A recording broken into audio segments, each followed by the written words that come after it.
3 days before my son's retirement dinner, the woman who had cleaned my house for 18 years pulled me into the laundry room and pressed her finger to her lips. I thought she'd broken something. I almost laughed. She didn't let me. Her name is Annette Bouchard, and she has worked for me since my husband Harold passed in 2006. She knows where I keep the spare keys, which drawer has the good scissors, and that I cry sometimes on the anniversary of Harold's death when I think no one is listening. She has never once said a word about it. She just leaves a cup of tea outside the study door and goes back to work. That Tuesday morning, she didn't look like herself. Her hands were shaking. Her eyes kept moving toward the hallway like she expected someone to walk through it. She handed me her phone. On the screen was a text conversation. I recognized my son's number at the top. I'd seen it 100 times on my own phone. The messages were between him and someone I didn't know, a name I didn't recognize. I read the first 3 lines and felt the floor shift under my feet. I'm going to tell you what was in those messages in a moment. But first, I need you to understand something about the kind of woman I am. I am not dramatic. I am not excitable. I grew up in Cape Breton, Nova Scotia, the daughter of a fisherman and a school teacher who believed that feelings were something you processed privately and that complaining was a waste of good time. I ran a mid-sized accounting firm in Ottawa for 31 years. I made difficult decisions calmly. I dealt with audits, disputes, difficult clients, difficult employees. When Harold got his diagnosis, I held it together for 2 years until the very last week, and even then I only fell apart behind closed doors. So when I say that reading those messages made me feel like I couldn't breathe, I need you to understand that I am not exaggerating. I asked Annette how she'd seen this. She said my daughter-in-law had left the phone on the kitchen counter when she came by to drop off paperwork on Saturday. It had buzzed. Annette had glanced at the screen the way anyone would have. She hadn't meant to read it, but once she did, she couldn't unsee it. She'd been carrying it for 3 days, she said. She was afraid I'd be angry with her for looking. She was afraid I'd be angry with her for looking. She was afraid I'd think she was making it up. She was afraid of what it might mean. I told her she did the right thing.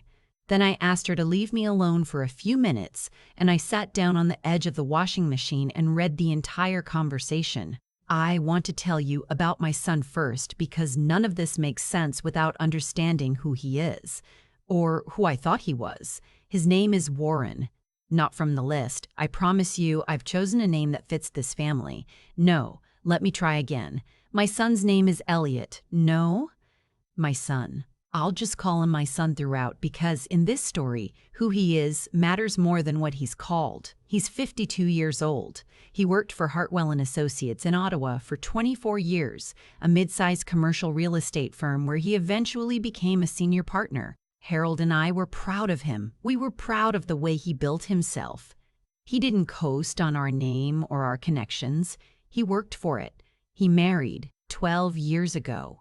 His wife, I'll call her my daughter-in-law because that's the role she played, came from money. Old money, or what passes for old money in Ontario. Her father was a former provincial cabinet minister. Her mother sat on the boards of 3 different arts foundations. She was polished, gracious, impeccably dressed. She called me every Sunday. I liked her. I want to be honest about that. I genuinely liked her. They have 2 children. My grandchildren are 8 and 11 now, 3 weeks before my son's firm retirement dinner, a formal event the partners were holding in his honor at the Chateau Laurier. He told me he and his wife were separating. He said it was mutual. He said things had been difficult for years. He said they were handling it like adults. He didn't cry. He was calm the way I'm calm, the Cape Breton way. I believed him. I should have asked more questions. That's the thing I keep coming back to. I should have asked more questions. Now, back to that laundry room, back to the phone. What I read in those messages was a conversation between my son and someone named Crestwood, which turned out to be not a person but a numbered company, though I didn't know that yet. The messages discussed a timeline. They discussed documents that needed to be signed. They discussed something called the Rado Family Trust, which I had established in 2018 with Harold's estate, $3.2 million in assets, held in trust for my son and my 2 grandchildren. and they discussed what would happen to that trust once a certain assessment had been filed. My son's message said verbatim, "She won't fight it. She still thinks this is about the retirement dinner paperwork." I read that sentence 4 times. She won't fight it. She still thinks this is about the retirement dinner paperwork. Because 3 weeks earlier, my son had asked me to sign several documents he brought to my kitchen table. He said they were estate planning updates. Standard practice, he said, especially given the changes in the family situation now that he and his wife were separating. He wanted to make sure everything was current, protected, set up properly. He brought a man I'd never met, introduced him as a financial consultant his firm used, and between the 3 of us, we sat at my kitchen table in Ottawa on a Thursday afternoon, and I initialed 7 pages and signed the last one. I hadn't read every line. I trusted my son. I sat in the laundry room with Annette's phone in my hands and realized that whatever I'd signed on that Thursday afternoon was not what I'd been told it was. I need you to stay with me for the next part, because this is where it gets complicated. I drove downtown that same Tuesday morning. I did not call ahead. I walked into the offices of Pemberton Legal on Spark Street and asked to see Gloria Pemberton, who had been my solicitor for 22 years. Her assistant told me she was in a meeting. I said I would wait.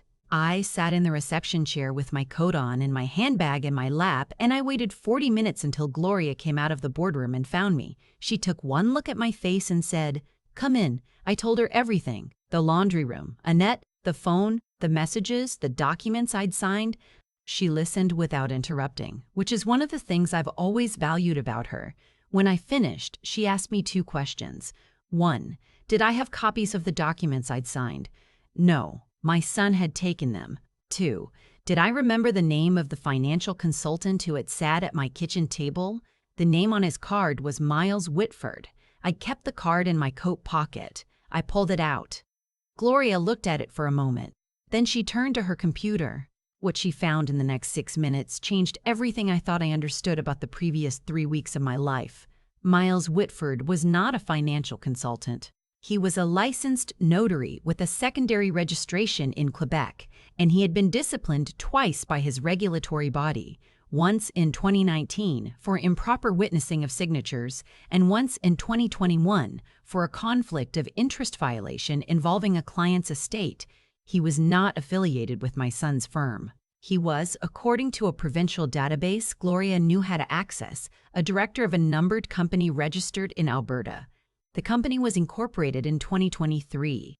The numbered company was associated with a holding entity.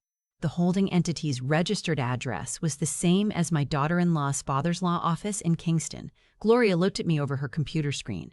I said, "How bad is it?" She said, "I don't know yet, but I think you should call in sick to the rest of your week." She was not being funny.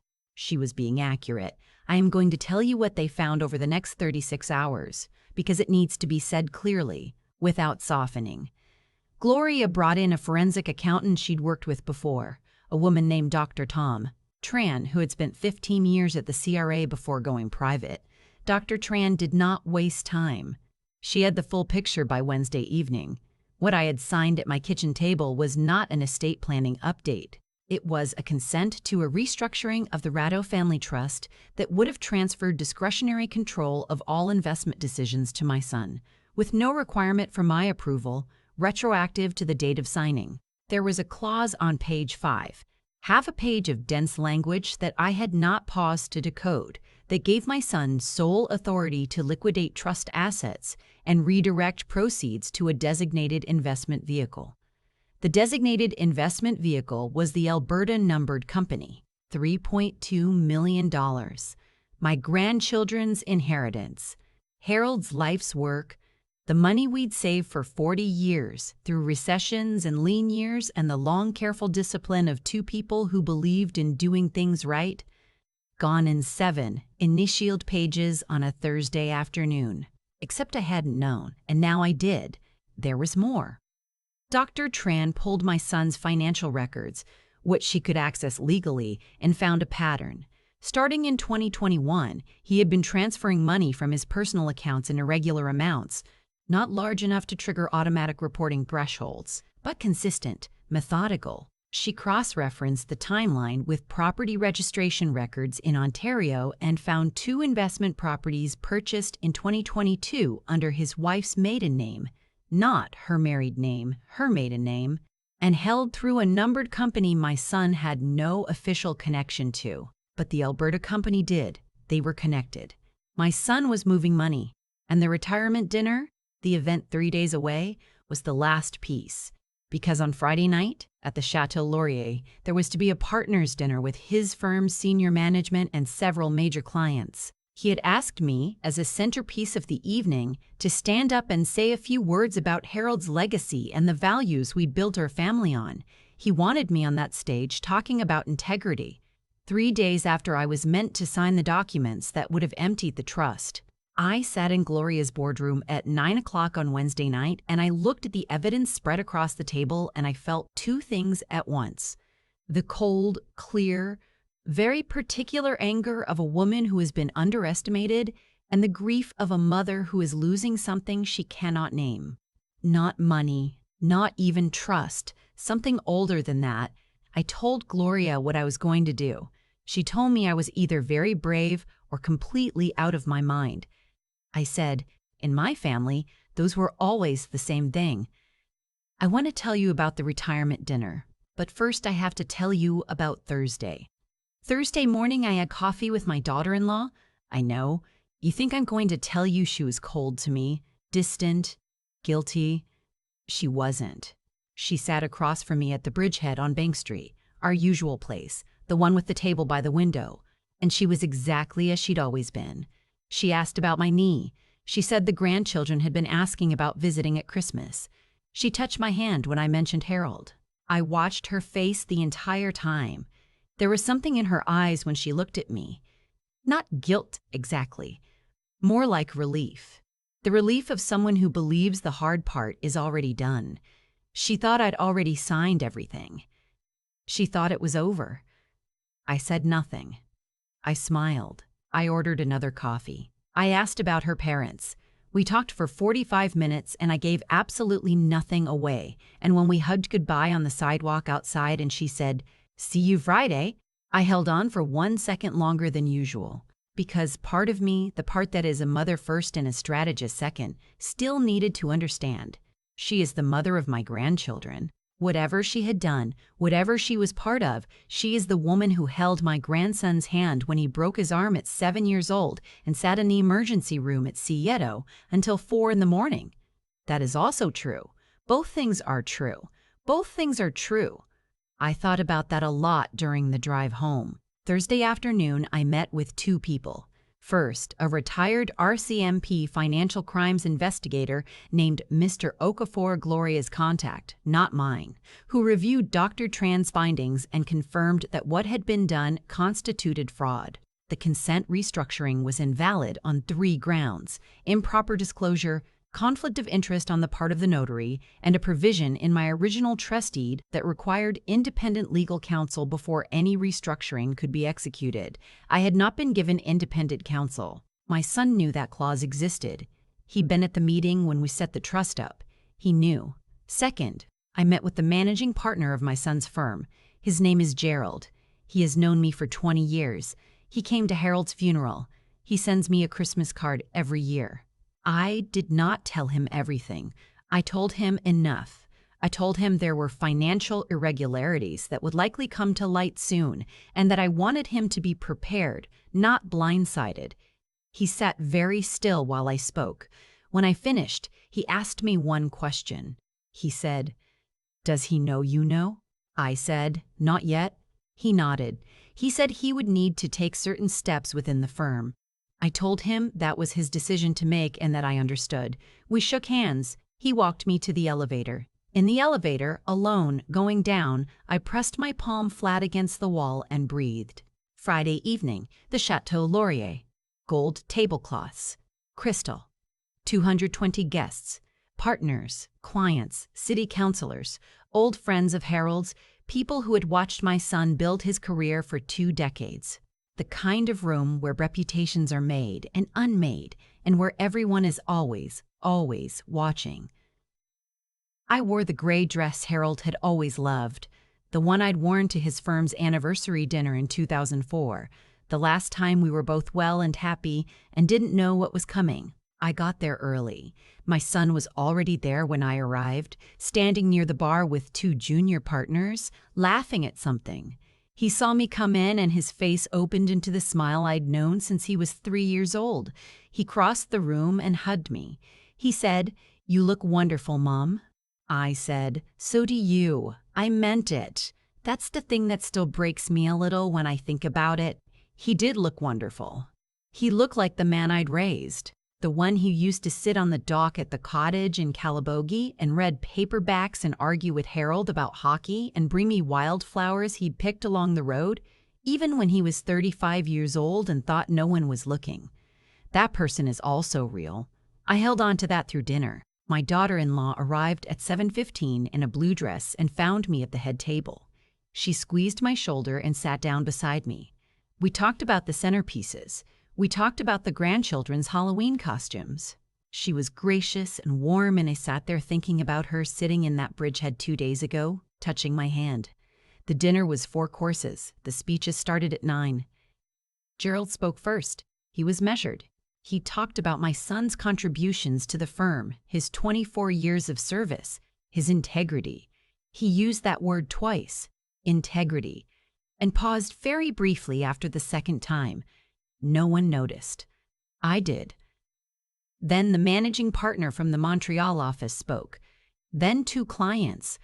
At 9:45, the MC turned to me. I stood up. I picked up the card I'd been handed. Talking points someone on the events team had prepared. 2 sentences about Harold's legacy and raising a son I was proud of, and I set it face down on the table. I looked out at the room. I said, "Harold and I built our lives on one principle, that you cannot take more than you give, that you cannot spend trust you haven't earned." He believed that. I believed that. And for a long time, I believed my son believed that too. The room was very quiet. My son's face went still. I said, 3 weeks ago, I was asked to sign documents at my kitchen table. I was told they were routine, estate updates, administrative. I was not told that they would transfer control of the Ratto family trust, a trust established with my late husband's life savings, to an investment vehicle connected to a numbered company that was itself connected to parties with a clear and undisclosed conflict of interest. Someone at a side table made a small sound. I didn't look. I said, "I have retained the legal counsel. I have filed a complaint with the Law Society of Ontario. I have engaged a forensic accountant whose findings have been reviewed by a retired RCMP investigator and confirmed as grounds for a civil fraud claim." I paused. I looked at my son. I said, "I love you. I have loved you every day of your life. And because I love you, I am not doing this quietly in a back room somewhere where it disappears. I am doing this here, where people who have trusted this family's name for 20 years can hear me say clearly the trust is intact, the documents are invalid, and no one is taking what Harold built." My daughter-in-law stood up. She said my name, my first name, once, quietly, and then sat back down. Her face was the color of the tablecloth. My son didn't move.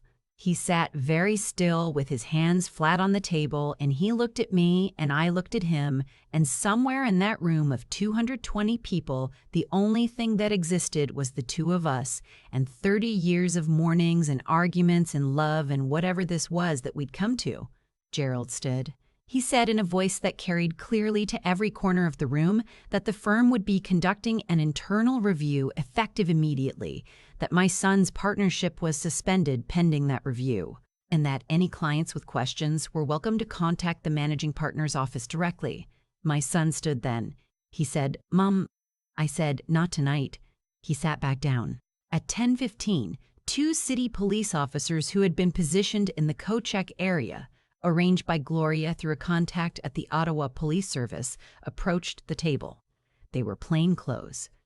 They were quiet. They spoke to my son and to the notary Miles Whitford, who had been seated at table 9 at my explicit request, and who had not realized until that moment that I had known exactly who he was since Wednesday. My daughter-in-law left before they reached our table. I didn't stop her. The children were with her parents that weekend. She would need to explain this to them eventually. That was hers to carry. I stood at the edge of the room while the officers spoke to my son, and I watched his face, and I thought about the dock at Calabogie and the wildflowers and the way he used to fall asleep on Harold's shoulder during long car rides when he was small.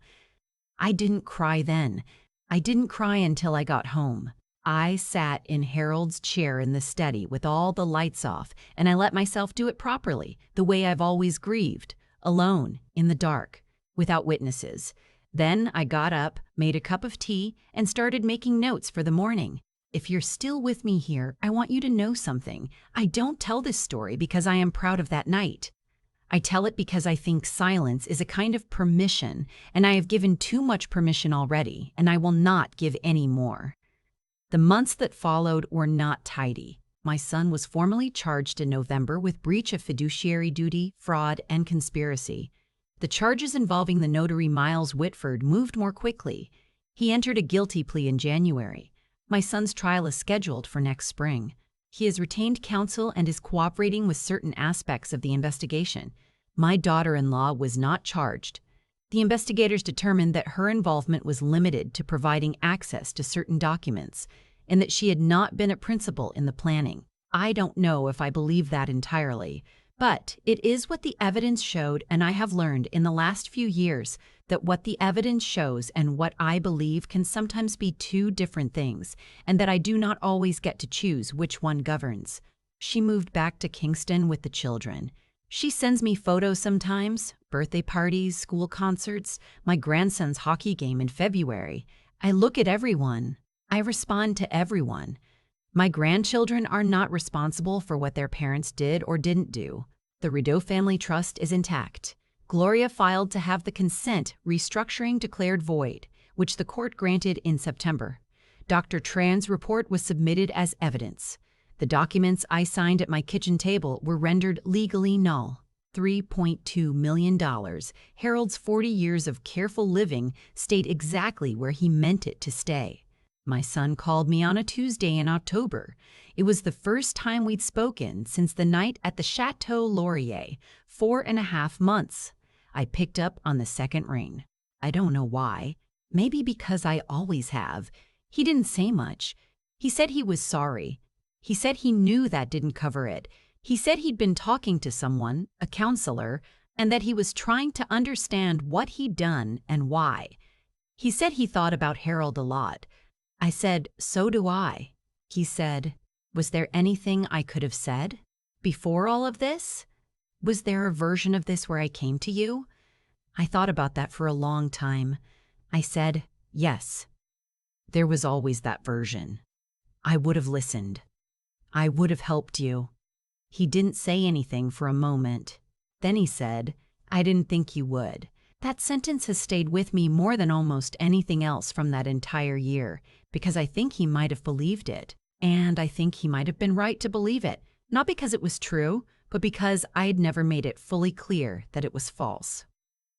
I had always been the woman who handled things, who managed things, who kept it together, who did not ask for help, and by extension signaled without meaning to that she did not believe in it.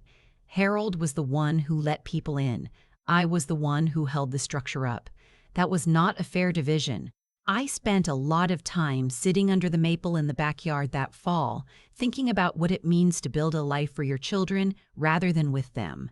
There is a difference. I built for him.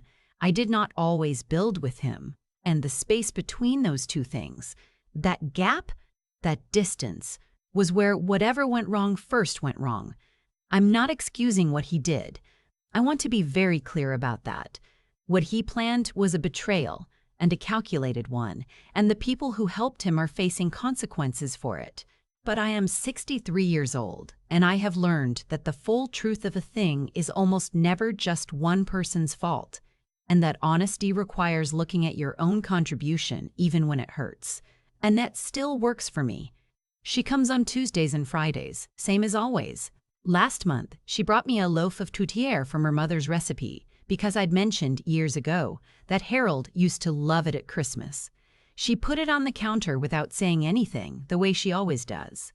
I ate it sitting in Harold's chair, with the lights on this time. In February, my son wrote me a letter, 12 pages, handwritten. He talked about the year the firm had its worst quarter, and he'd been terrified and hadn't told me. He talked about feeling for a long time like the things Harold had built were something he was meant to protect and grow and never, under any circumstances, fall short of. He talked about the debt that had started small, a leveraged investment in 2020 that had gone badly, then worse, and the person who had offered to help him manage it, who had become the connection to everything that followed. He said, "I told myself I was protecting the estate. I told myself it was temporary. I told myself you would never need to know." He said, "I want you to understand that I know how wrong that was. Not the law part. That part is being dealt with. The other part. The part where I looked at you across the kitchen table and watched you sign and told myself it was fine." He said, "That is the part I have to live with." I read the letter twice. I folded it and put it in the same drawer where I keep Harold's letters, the ones he wrote me in the early years before email. I don't know what to do with that yet. I don't know if there is a right thing to do. I know that I am not ready for what comes after ready, if that makes sense. But I am moving toward it. My granddaughter called me on my birthday in March. She's 11. She said she'd made me a card at school, a tree with all our names on the branches, and that she was going to mail it. She asked me if I was coming to her spring concert. I said I would try. She said, "Grandma, are you okay?" I said, "Yes, sweetheart, I'm okay." She said, "Good, because I need you to be here." I said, "I know, I will be," and I meant it, both of those things. The part where I meant that I would be there, and the part where I meant that I needed to be needed, that she had given me something without knowing it, that I'd been carrying on empty for 6 months. The maple in the backyard is green now. It was bare through all of this, through autumn and winter and the long, cold months when things happen in Canadian houses that no one talks about until suddenly everyone does. Now it's green. I think Harold would have handled this with more grace than I did. He was better with people. He knew how to stay soft without being soft. I've always been the one who builds walls and calls them structure, but I exposed it. I stood in that room at the Chateau Laurier and I said out loud what had been done, and I did not soften it for anyone's comfort. Not mine, not my son's, not the 220 people in the room who would have preferred a quieter evening. I think that matters. I think you have to say the true thing out loud, even when you love the person you're saying it about. Maybe especially then. I drove out to Calabuggy last weekend. The cottage is still standing. It needs work. The deck planks are going soft in a couple of spots, and there's a branch down in the yard from the ice storm in January. I walked out to the dock and stood there in the early morning while the lake was still flat and the trees were just coming in, and I said something out loud that I hadn't said since Harold died. I said, "I think we're going to be all right. Not fine, not fixed, not the way it was before, because it will never be the way it was before. But all right, the kind of all right that you earn, slowly, by choosing to stay present when everything in you wants to go numb." I don't know what this coming year looks like. The trial is in the spring. I'll be there. I'll sit in the courtroom and I'll be the same woman I've always been. Still, quiet, watching, waiting until I know what needs to be said. I'll look at my son across that room and I will hold two things at once. The way I've been holding two things at once since October, that what he did was wrong and that he is still mine. Both things are true. Both things will always be true. And if I've learned anything from this, from Annette's shaking hands in the laundry room, from Gloria's face across the boardroom table, from the gray dress and the Chateau Laurier and the long winter that followed, it's that love is not the same as looking away. That protecting people sometimes means refusing to protect them from consequences, and that the most important thing I ever built was not the firm or the trust or the estate. It was the fact that when it mattered most, I was still standing. Harold knew that about me. He always said, "You're the one who stays." He was right. I'm still here. I've thought a lot about what actually set all of this in motion. Not the documents, not the dinner, not even the messages on Annette's phone. What set it in motion was years of small choices. Mine as much as anyone else's. There's a version of this story where I'm purely the victim, where my son is the villain and I am the woman who caught him in time and won. Some people will watch what happened at the Chateau Laurier and see exactly that, a clean story with a clear moral. I understand the appeal of that. I felt it too, briefly, standing at the podium in Harold's gray dress, with my voice steady and the room going quiet around me. But then I went home, and I sat in the dark, and I thought about what my son had said on the phone in October. "I didn't think you would listen." That sentence did not come from nowhere. It came from 30 years of me being the woman who handled things, who knew best, who held the structure up and never once let him see me uncertain. I built something strong. I also built something that kept people out. What I have come to understand is this: the actions we take always carry the weight of the actions we didn't take before them.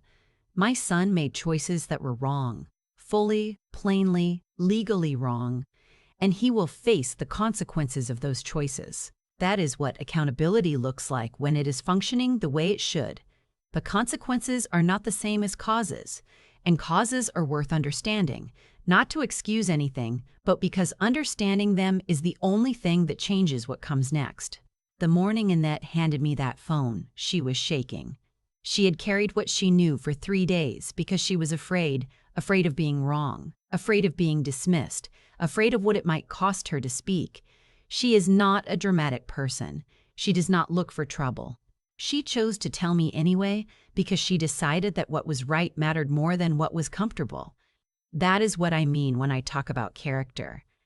Not the absence of fear, but the decision to act in spite of it. Annette did not have a legal degree or a forensic accountant or 2 decades of business experience. She had a phone, a conscience, and enough courage to walk into the laundry room and find me. Everything that followed: Gloria, Dr. Found, Tran, the injunction, the night at the Chateau Laurier, the trust still intact. Everything followed from that one quiet act of moral clarity from a woman who could very easily have looked the other way. I think about that whenever I'm tempted to stay quiet about something uncomfortable. The cost of speaking is real. The cost of silence is just slower. And I think about my grandchildren. My granddaughter asking me on the phone whether I was okay, saying, "I need you to be here." She is 11 years old and she already understands something that takes most of us decades to learn: that presence is not something you offer when it's convenient. It is something you commit to and recommit to even after the hard years. Especially after the hard years. I do not know exactly what the coming year looks like. The trial is in the spring. I will sit in that courtroom and I will be the same woman I have always been, still watching, waiting for the right moment to say the true thing. And somewhere in Boston or Kingston or wherever my son is, when that day comes, he will be sitting with everything he chose and everything it cost him. That is how it works, not as punishment, just as consequence. The shape of a life tends to follow the shape of its choices, and the clearest thing I know after 63 years is that you cannot build something honest on a foundation of what you hoped other people wouldn't notice. Harold knew that. He lived by it every day. I am still learning it, but I am learning it with my eyes open, and that, I think, is enough.